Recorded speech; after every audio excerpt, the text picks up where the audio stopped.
사도행전 2장 42절 음소거 부탁드립니다. 사도행전 2장 42절입니다. 같이 봉독합니다. 그들이 사도의 가르침을 받아 서로 교제하고 떡을 떼며 오로지 기도하기를 힘쓰니라. 아멘.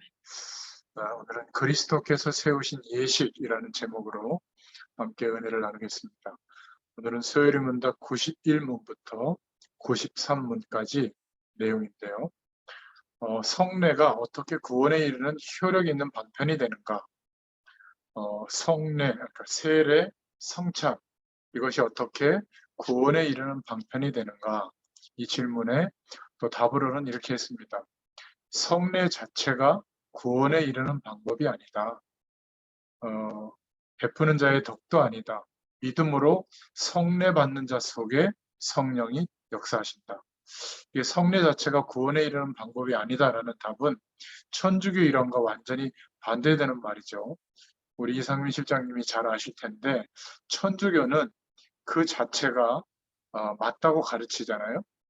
그러니까 성찬식에 임할 때 주님이 떡과 피로 대체해서 우리에게 그리스도의 살과 몸을 허락하신다. 그렇게 실제로 막 믿고 임하는 그런 내용입니다. 그래서 우리는 기념하는 것이지 그 성례 자체가 그리스도가 임하는 게 아니다. 믿음으로 성례 받는 자 속에 성령으로 역사하신다. 아주 정확하게 답을 소요리문답으로 제정했습니다. 92문에는 성례는 무엇인가? 이런 질문에 성례는 예수님께서 세우신 세상에서 없는 특별한 거룩한 예식이다. 그 그리스도에 대한 지각할 수 있는 표지이다. 이렇게 말하고 있고요. 그리고 우리에게 인치시고 믿는 자에게 적용시키는 것이다. 대답을 잘했죠. 93문에는 그렇다면 신약의 성례가 무엇인가? 바로 세례와 성찬이다. 이게 지금 종교개혁 이후에 100년 뒤에 문답을 제정한 건데요. 신약의 성례가 세례와 성찬이다라고 답을 하게 된 배경이 있습니다. 신약의 성례는 세례와 성찬이다. 왜 이 말을 했냐면 천주교에서는 이것 말고 5가지가 더 있죠. 천주교에는 7성례라고 있습니다. 우리가 세례 의식을 거하는 것처럼 하는 성제 성사가 있고 견진 성사가 있습니다. 신자에게 성령을 내려주고 세속과 싸울 수 있는 힘을 주는 그런 성사가 있고요. 성례로 다 말하고 있죠. 또 성체 성사, 빵과 포도주 형태로 그리스도께서 자기 스스로를 제공한 성사다.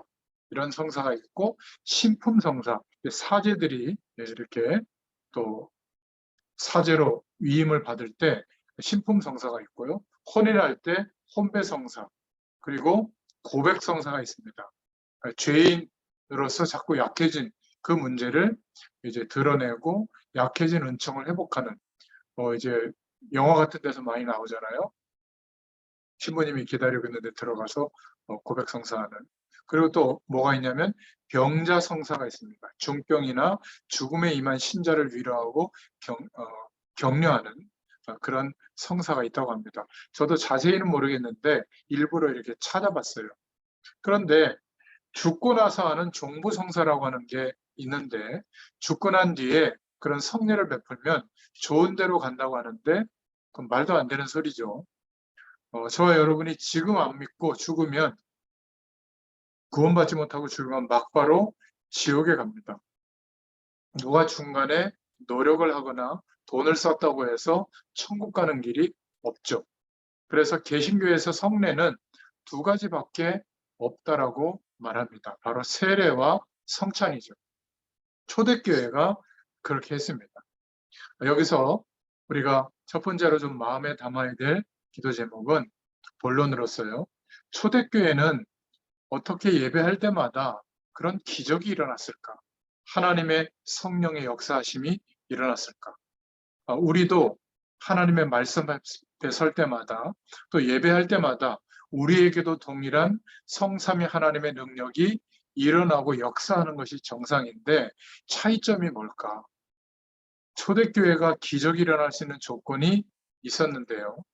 너무나 핍박 속에 있다가 예배당에서 또 성도들끼리 만났다는 겁니다. 이게 기적이거든요. 아직 죽지 않고 살아왔네. 옆집에 있던 너도 왔어? 그러니까 그냥 죽지 않는 정도가 아니라 정말 죽을 수 있는 위협이 막 항상 가득했거든요. 그러니까 구원받은 자의 모임이 초대교회는 기적이었습니다. 살아 돌아왔으니까, 안 잡혔으니까. 기도하라고 안 했는데도 한번 교회 오면 같이 밤새도록 기도하는 감격의 눈물의 기도를 하나님께 드렸죠. 우리는 뭘 자꾸 내놓으라고 떼쓰는 기도를 많이 하는데, 철야 기도 같은 때 말이죠.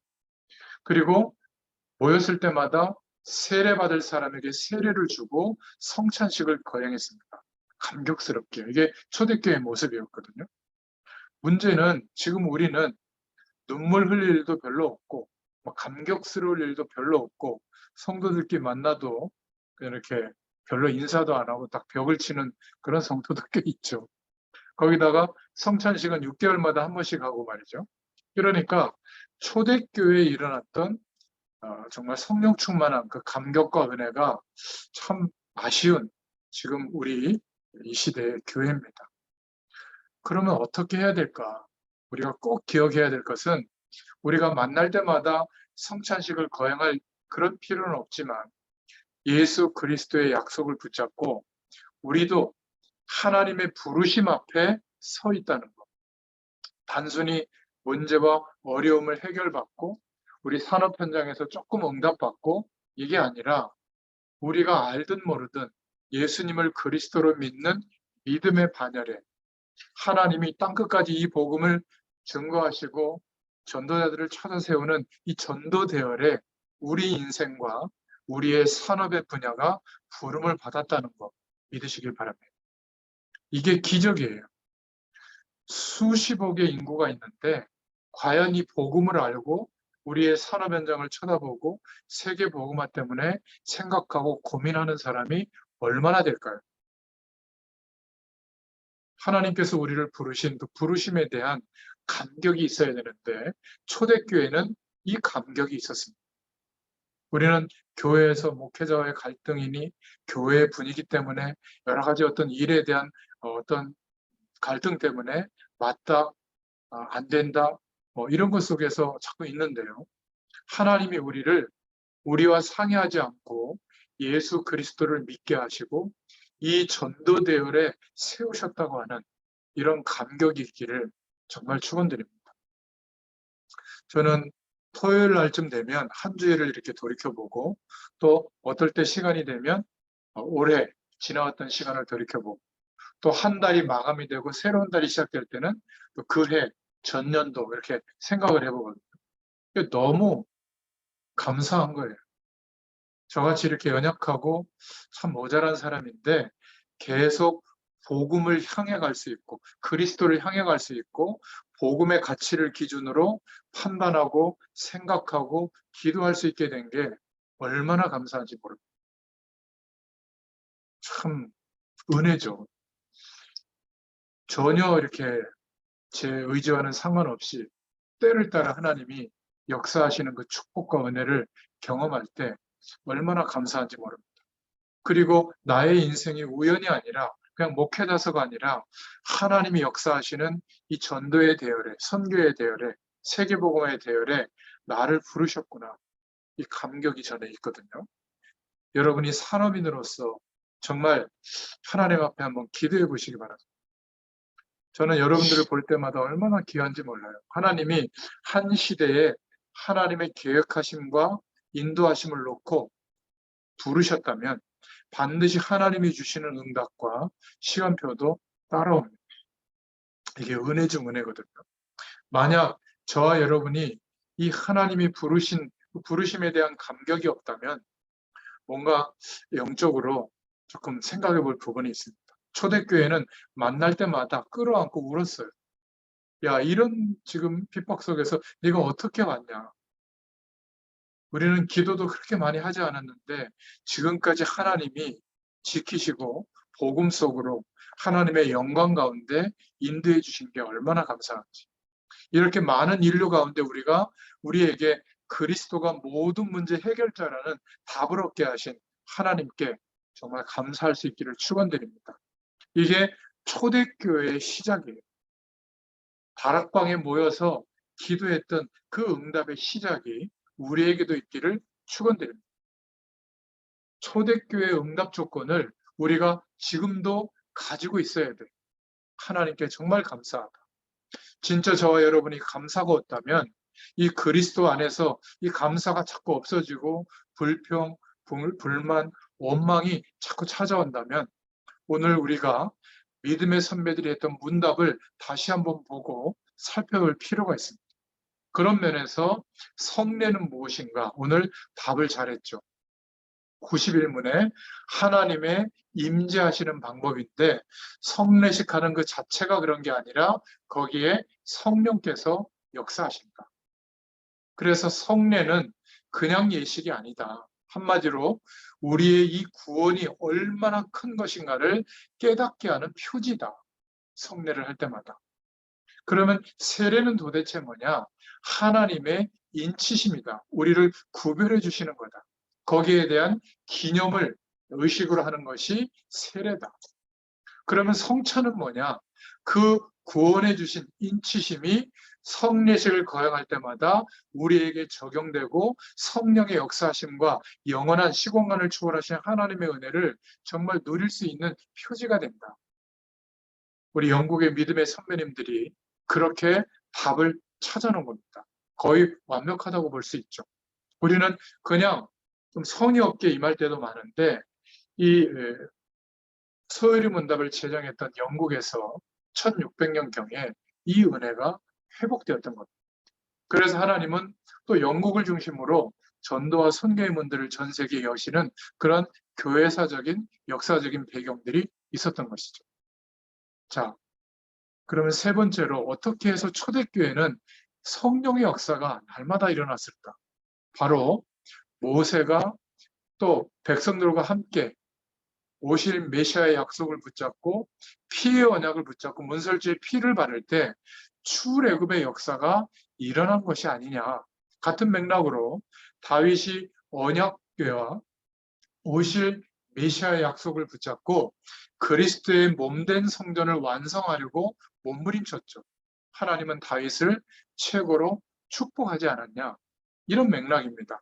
그래서 초대교회는 날마다 그 믿음의 약속을 이어서 붙잡고 오신 예수 그리스도 그리고 승천하시고 또 재림주로 오실 그 예수 그리스도의 약속을 붙잡고 그의 죽으심과 부활을 그리스도의 일에 대해서 날마다 기념하기 위해서 성찬식을 했죠. 모임 때마다 했고요. 이 성찬식을 모든 행사에 거행했습니다.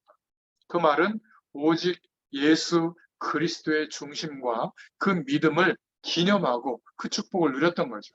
그러니까 하나님의 역사가 일어날 수밖에 없었던 겁니다. 그럼 우리도 모일 때마다 지금 성찬식을 거행해야 되느냐?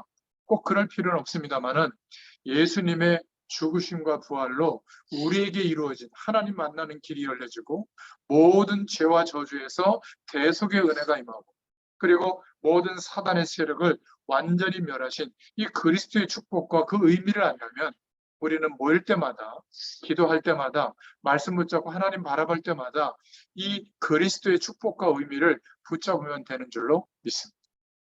자, 그래서 결론적으로 그 의미를 어떻게 붙잡아야 되는가?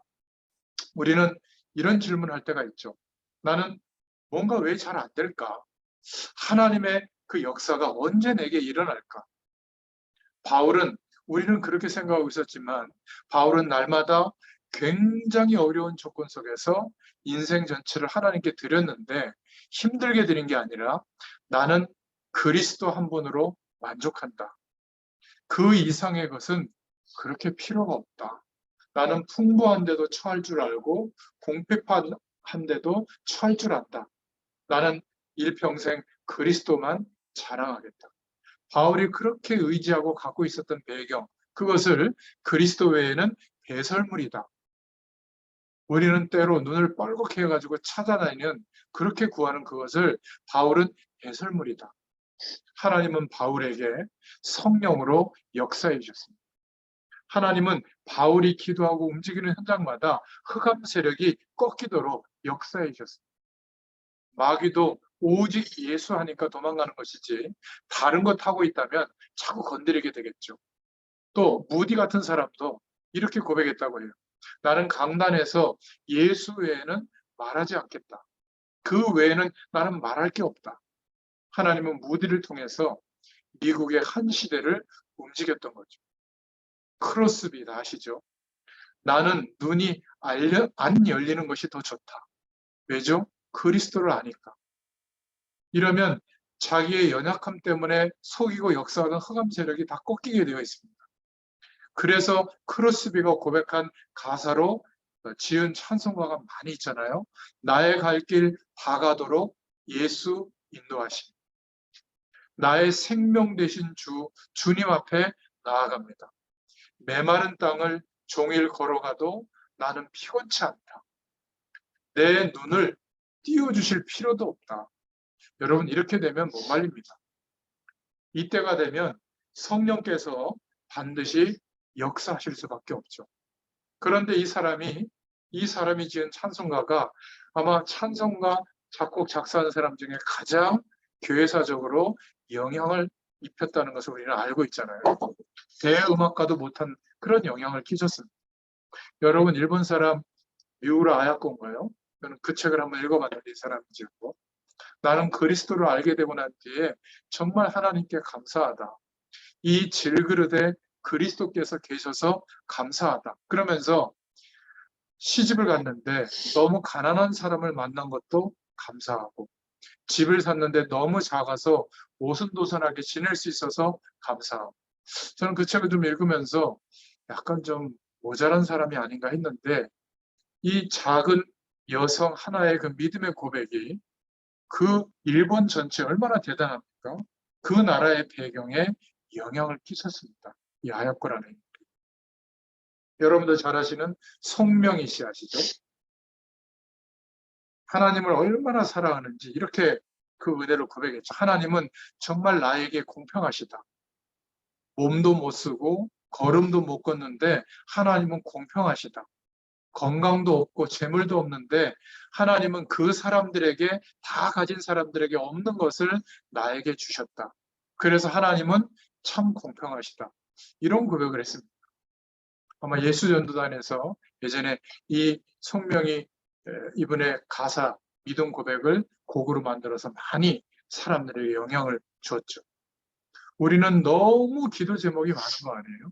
너무 바라는 게 많은 거 아닙니까? 그리스도 안에 있는데도. 안희숙 여사님의 책을 저도 한번 봤는데 그렇게 고백하더라고요. 나는 불 가운데 갈 수도 있다. 나는 물 가운데도 갈 수 있다. 왜냐하면 거기도 하나님이 계시니까. 나는 죽어도 괜찮다. 영원한 천국 배경이 기다리고 있기 때문에. 이러면요, 흑암 세력이 역사할 수가 없습니다. 이러면 막 부르짖지 않아도 성령으로 하나님이 역사할 수밖에 없죠. 나는 죽어도 괜찮다. 왜죠? 그리스도를 알고 있기 때문에. 이런 믿음의 고백이 우리에게도 있기를 축원드립니다. 초대교회가 이랬거든요. 그러니까 초대교회가 대단한 신앙행위를 자꾸 했다고 하는데 그렇지 않았어요. 이들의 삶과 중심은 인생 전체를 주님께 올인한 겁니다. 억지로 한 게 아니라 감사와 감격. 어떤 목사님이 평신도에게 믿음을 배웠다고 하는 고백을 들었는데요. 이 평신도가 한 번은 금식 기도를 한다고 해가지고 물어봤다고 합니다. 그 목사님. 왜 금식 기도를 하세요? 이러니까 이 평신도가 하는 답이, 내가 요즘 너무 기도 제목이 많고 욕심이 많아서 그 욕심과 기도 제목을 없애려고 3일 금식을 하고 있다고. 목사님이 깜짝 놀랐다는 거 아닙니까? 우리 목회자보다 낫다. 저는 그렇게 봅니다. 우리는 막 달라고, 이루어달라고 목표를 설정해놓고 막 구하는데 이 평신도분은 내가 너무 욕심이 많아진 것 같다. 그리스도 안에 다 있는데 왜 이렇게 기도 제목이 많을까? 이거 좀 없애려고 좀 작정하고 하나님께 좀 기도해야 되겠다. 그러니까 하나님, 내가 왜 이렇습니까? 내가 왜 이렇게 세상 욕심이 많습니까? 하나님이 나를 마음대로 해주십시오. 나를 죽여도 좋고 살려도 좋고 망하게 해도 좋고 하나님 뜻대로 하십시오. 이런 기도를 3일 동안 금식하면서 마지막 날에 금식 기도 끝나고 죽어 한 그릇을 먹는데 눈물이 나더라고. 그렇게 고백했다는 얘기를 들었습니다. 어떻게 평신도가 그럴 수 있을까? 우리는 금식 기도할 때 하나님 줄 거예요? 안 줄 거예요? 뭐 이런 식 아닙니까? 안 주시면 내가 40일도 금식하겠습니다. 그래도 안 주면 100일 금식 기도하겠습니다. 이럴 텐데 그럼 하나님이 창자가 꼬여서 죽을까 봐 하나 던져주면 막 기적이 일어났다 그러고 할 텐데 여러분 정말 산업인 중에도 하나님 앞에 정말 이 믿음의 고백을 드리는 산업인들이 있습니다. 저는 여러분들이 그 증인으로 설 수 있기를 축원드립니다. 여러분 그리스도면 끝난 겁니다. 하나님이 함께 하시는 인생이 된 거잖아요. 이게 초대교회의 역사의 시작이에요. 그래서 지난 한 주일 동안에 우리 전도운동성의 말씀을 좀 정리해 보자면 내 생각보다 하나님의 것이 더 좋다. 저는 이렇게 말씀을 정리했거든요. 그래서 우리가 내가 생각하고 있는 것에 몰두하는 시간을 좀 멈추고 하나님의 것, 즉 하나님의 것은 하나님의 말씀으로 임하잖아요. 하나님의 것으로 바꾸는 시간이 있을 때 오늘 나를 인도하시는 말씀의 흐름이 보입니다. 내가 막 붙잡으려고 한 게 아니라 하나님이 내게 말씀을 주시는 흐름이 보입니다. 이때부터 저절로 매일매일의 삶 속에 발견되는 것이 하나님이 인도하시는 방향, 미래에 대한 응답을 보게 될 줄로 믿습니다. 그래서 우리는 오늘을 성실하게 사는데 오늘 속에 미래의 축복이 와 있는 줄로 믿습니다. 여러분들이 이미 기도 제목을 적어놨겠지만 237 나라와 또 병든 모든 현장을 치유하는 답과 서밋들을 일으킬 수 있는 기도 제목을 여러분들 분야에서 기도하고 누릴 수 있기를 바랍니다. 그래서 기도하시기를 여러분들에게 응답 주시면 성전이든지 현장이든지 중요한 시설을 만들어 놓고 이런 관련된 전문인들과 후대들을 불러서 치유하는 역사가 있기를 축원드립니다. 지난 한 주일 동안에 주신 말씀들인데요. 또 정말 우리가 예수 그리스도로 구원받은 자가 맞고 그 사람들이 모이면 교회의 축복을 하나님이 허락해 주신다. 하나님의 축복을 누릴 수 있는 대표적인 것이 바로 성전이다. 그래서 보호자의 축복을 실제로 이 땅에서 누릴 수 있도록 하는 게 교회요 성전이다. 여러분 교회를 이런 중심으로 바라보고 모일 수 있기를 바랍니다. 그래서 진짜 예전에 구약시대의 성막 안에는 등불이 24시간 켜져 있거든요. 밖에는 밤에만 켰다고 해요. 왜냐하면 지나가는 나그네도 볼 수 있도록 항상 불을 켜는 게 교회입니다. 예배당에 전기 스위치를 올려놓으라 그 말이 아니라 교회된 우리가 움직이는 곳마다 불을 켜는 게 뭐죠?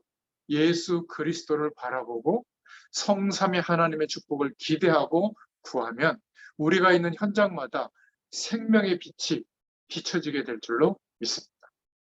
그래서 정말 우리 현장에 237과 치유 현장과 서밋의 응답을 누릴 수 있도록 그리고 버려진 자, 병든 자들을 도울 수 있도록 그리고 세 번째는 후대들, 특히 TCK와 랩넌트들을 세울 수 있도록 그리고 네 번째는 엘리트들을 세울 수 있도록 다섯 번째는 특별한 기능을 가진 자들이 모일 수 있는 시스템들이 만들어지도록 그래서 이번 주에 중요한 기도 제목은 이 5가지 현장의 사람들을 살리기 위한 나의 망대, 플랫폼, 안테나를 찾자.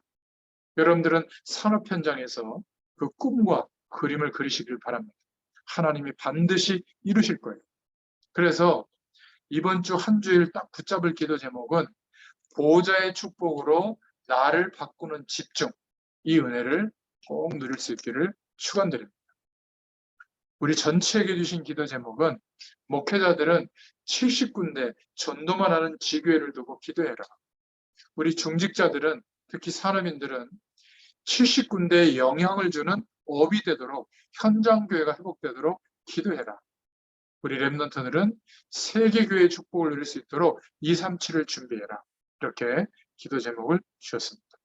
오늘 그리스도께서 세우신 예식이라는 제목으로 함께 은혜를 나눴는데요. 매일 그리스도로 말미암아 회복되어진 이 축복이 누려질 수 있는 예배, 그리고 그 예배 시간에 모일 때마다 이들이 가졌던 감격, 그 감격이 우리에게도 있게 하시고, 매일 만날 때마다 성례식을 거행할 필요는 없지만 이 초대교회가 누렸던 그 응답과 축복이 우리에게도 있으려면 우리도 그리스도로 말미암아 회복되어진 시공간을 초월하는 이 능력이 경험되고 체험되어지도록 구할 수 있기를 축원드립니다. 정말 보호자의 축복으로 나를 바꾸는 집중하시는 그 은혜가 회복되고 누려지시기를 예수님의 이름으로 축원드립니다. 기도하겠습니다. 하나님 참 감사합니다. 영국의 믿음의 선배들이 1600년경에 회복시켰던 이 믿음의 고백을 우리에게도 동일하게 회복시켜 주심을 감사합니다. 날마다 예수 그리스도로 말미암아 회복시켜 주신 이 놀라운 영적인 배경과 축복들을 구하고 체험하고 누리게 하셔서 그 은혜와 감격으로 하나님을 바라볼 때에 오늘의 삶 속에 말씀의 언약적 성취가 있게 되도록 하나님이 준비하신 길들이 열려지는 역사가 있게 될 줄로 믿습니다. 이번 한 주일 동안에도 증인의 삶을 살게 되도록 주님께서 은혜를 더하여 주옵소서. 예수님의 이름으로 감사하며 기도드렸습니다. 아멘. 감사합니다. 감사합니다. 감사합니다.